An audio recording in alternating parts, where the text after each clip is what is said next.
My name is Lucas Cole, and today I want to share the story of how the woman I loved asked for space just a few months before our wedding, and under the excuse of a break, she went back to her ex-boyfriend. It happened on an ordinary weekday morning. Across our kitchen table, Rachel looked me straight in the eye and said we needed distance. A sharp unease gripped me, sharper than heartbreak. We'd been engaged nearly a year, with the wedding scheduled for late September, only about 3 months away.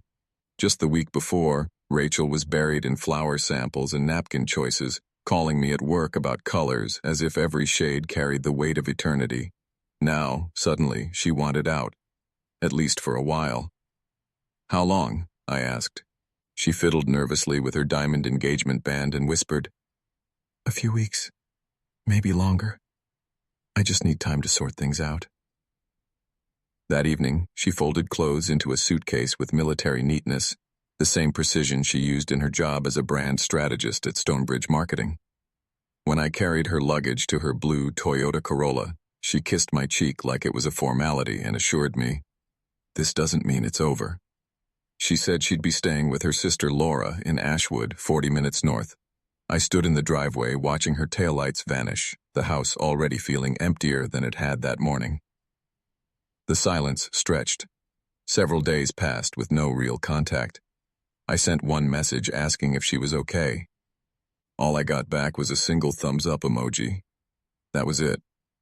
By Friday, I ran into her coworker Megan at the grocery store. Megan hesitated, then asked how I was holding up. Confused, I asked why. She admitted Rachel had already told people at Stonebridge Marketing about our break. It was barely the first week, and she had made it office news. That didn't sound like someone needing space. It sounded like someone rewriting her story. I thought back to how we met 3 years earlier in a coffee shop in Portland. She had been reading a business leadership book, and I was sketching design notes for an office tower project. Rachel leaned over, curious, and asked if I was an architect. I told her I was an engineer. She laughed and admitted she always mixed up the two. That was the spark. Our relationship grew slowly, carefully. Rachel had been scarred before, cheated on by her first love, a man named Daniel Harris. She used to tell me he taught her why honesty mattered more than surprises. We built a life piece by piece. I bought us a small house in Hillside.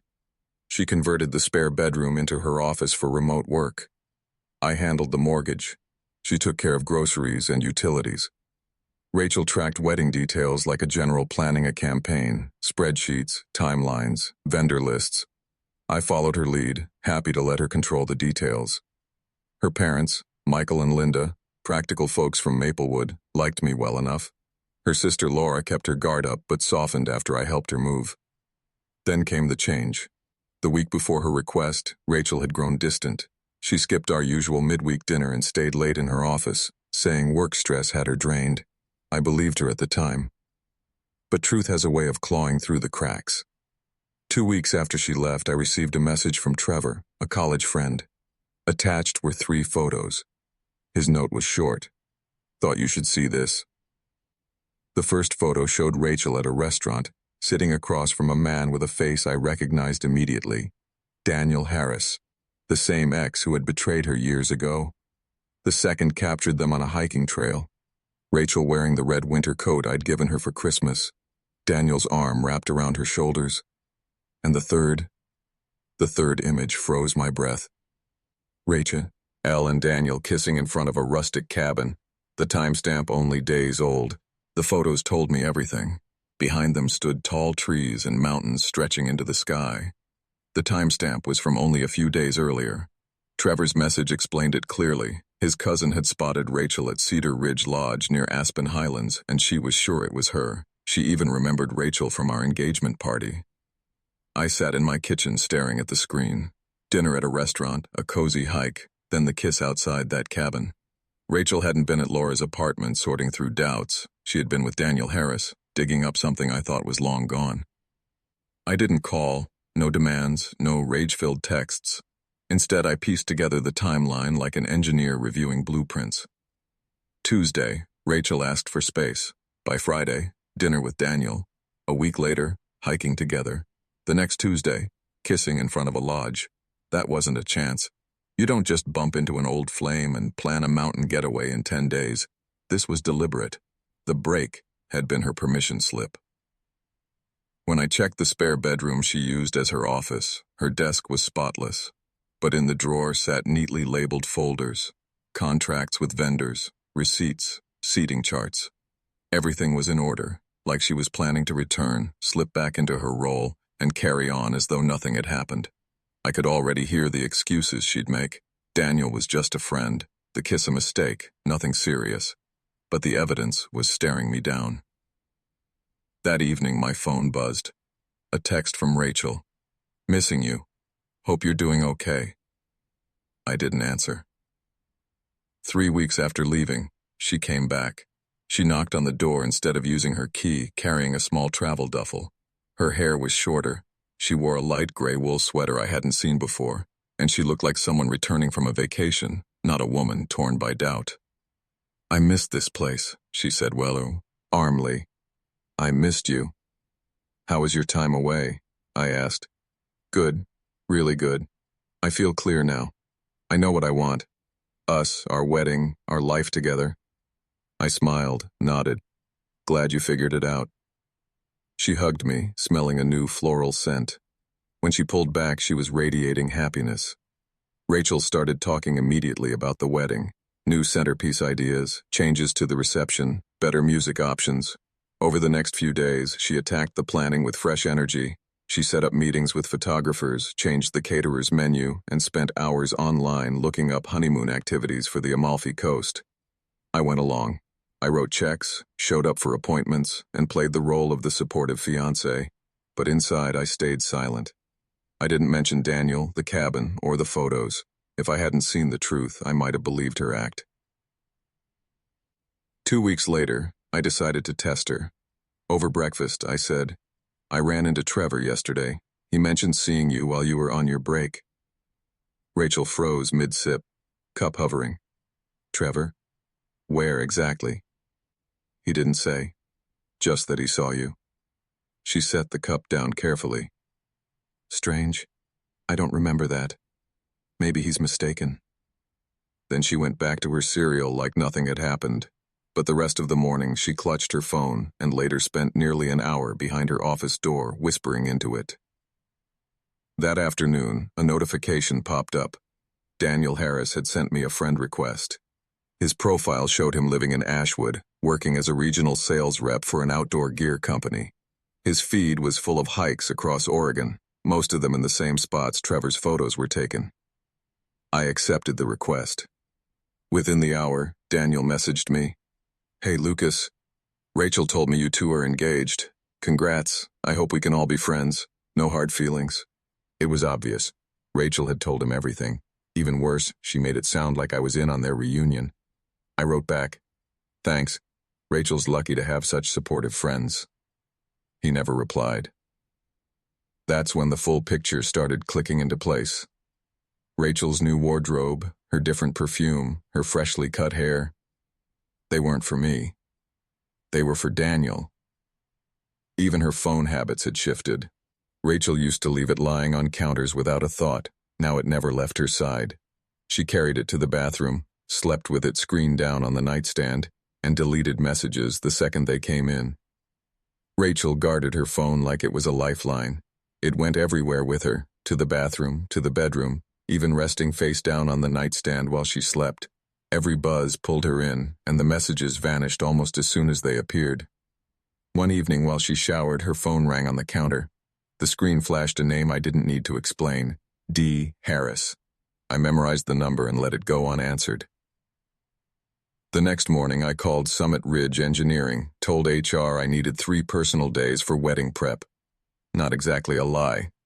I drove out to Ashwood knowing Daniel worked at Alpine Outfitters, an outdoor gear store near the university.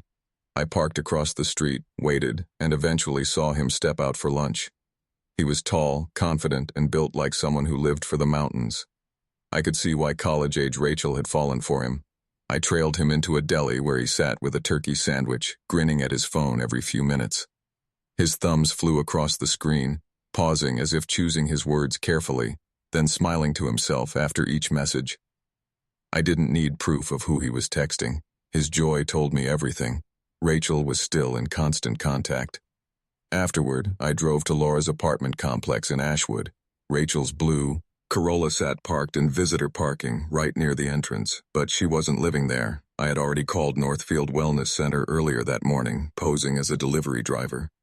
The receptionist confirmed Laura had a full week of patients and no time off. A sister wouldn't ignore Rachel during a crisis. The truth was simple. Rachel used Laura's building as cover, parking her car there before disappearing into Daniel's world.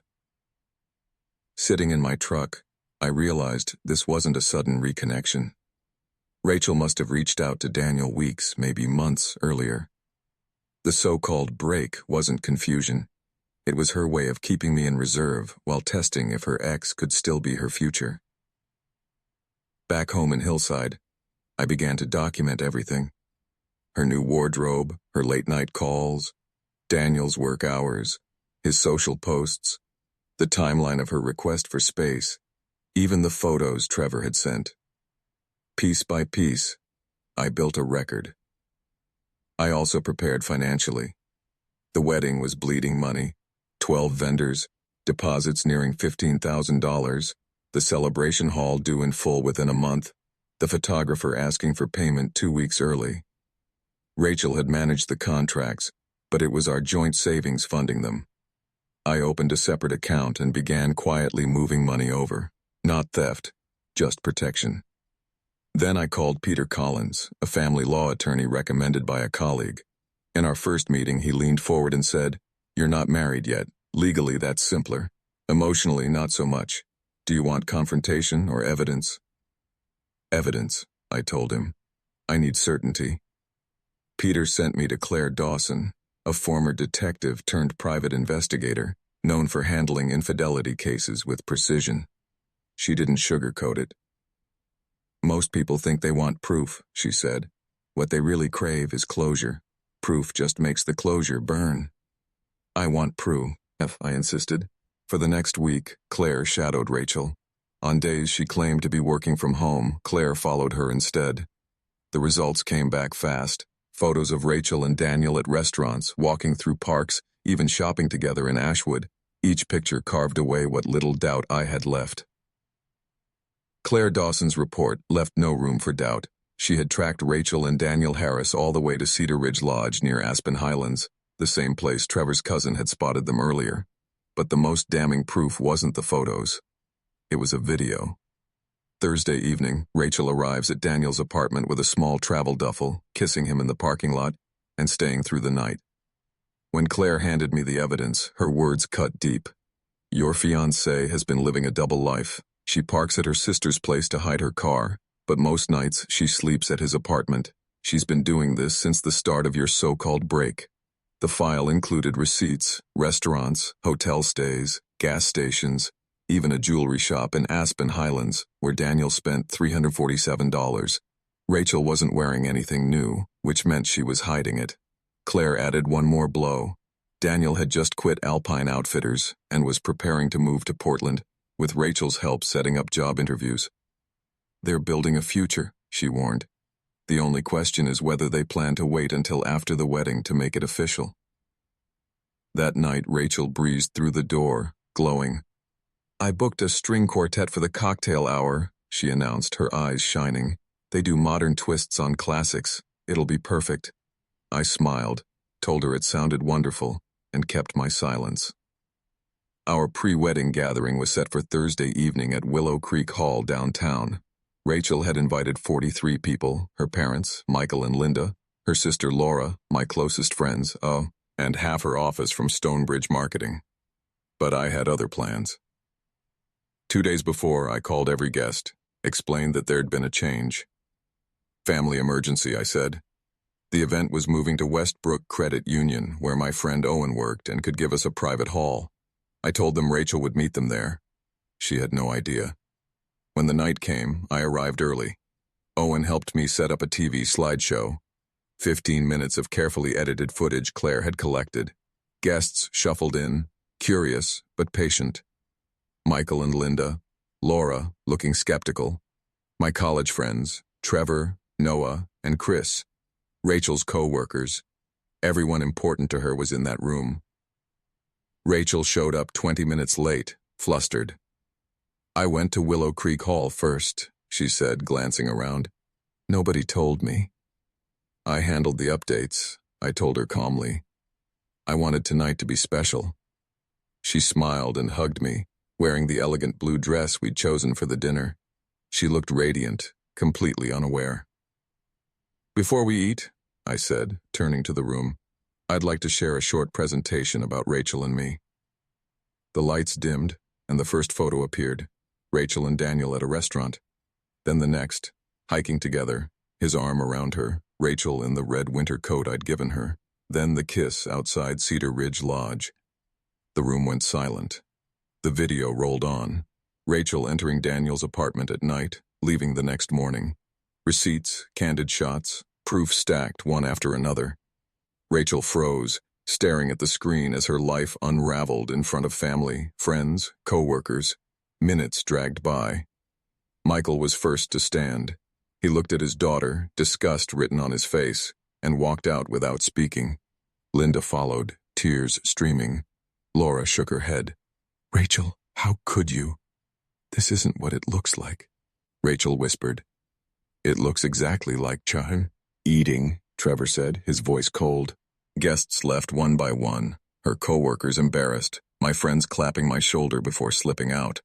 Within 10 minutes, it was just me and Rachel in that echoing hall. "Lucas, please, let me explain," she begged. "There's nothing left to explain," I said flatly. "I know about Daniel. I know about the lodge. I know you've been living with him while pretending to stay with Laura." She sank heavily into a chair, finally broken. "The wedding is off," I continued. "Vendors are canceled. Deposits are gone, but I've redirected the reception funds to the Portland Youth Shelter. At least some good will come out of this." I grabbed my jacket and headed for the door. "What happens to us?" she cried after me. "We're finished. There's nothing left between us." And I walked away, leaving her surrounded by empty chairs and the ruins of her own lies. There hadn't been an us for a long time. I left Rachel sitting in that echoing hall, alone with empty chairs, and the damning slideshow still glowing behind her. By sunrise, I was gone, boarding a flight to Florence, the start of a month-long trek across Europe. I wandered through Venice's canals, hiked the trails of Cinque Terre, stood at the cliffs of Santorini, and let the distance burn the last pieces of Rachel out of me. 6 months later, the consequences of her choices had caught up.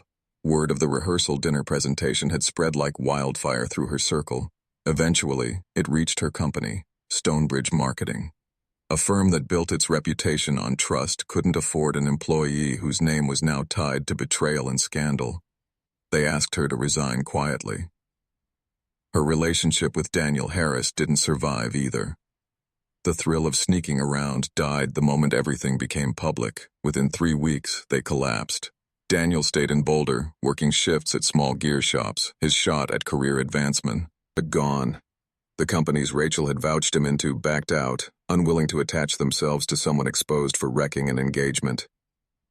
Rachel's personal life fell apart just as quickly. She moved back in with her parents in Fort Collins, embarrassed, unemployed, and with her professional network burned to ash.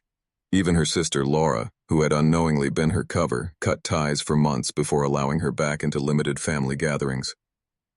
Meanwhile, I returned from Europe with a clear head and a lighter heart. I bought a little cafe in Beaverton called Harbor Brew, a dream I had carried since college. It thrived, not because of clever marketing, but because people valued something simple, honest, and real. I never saw Rachel again, though friends told me she sometimes drove past the cafe but never came inside. Maybe she wanted to. Maybe she just needed to see that I was doing better without her. In the end, I realized revenge isn't always about public exposure or dramatic takedowns. Sometimes the sharpest revenge is no revenge at all, just choosing to build something better while leaving the ruins behind.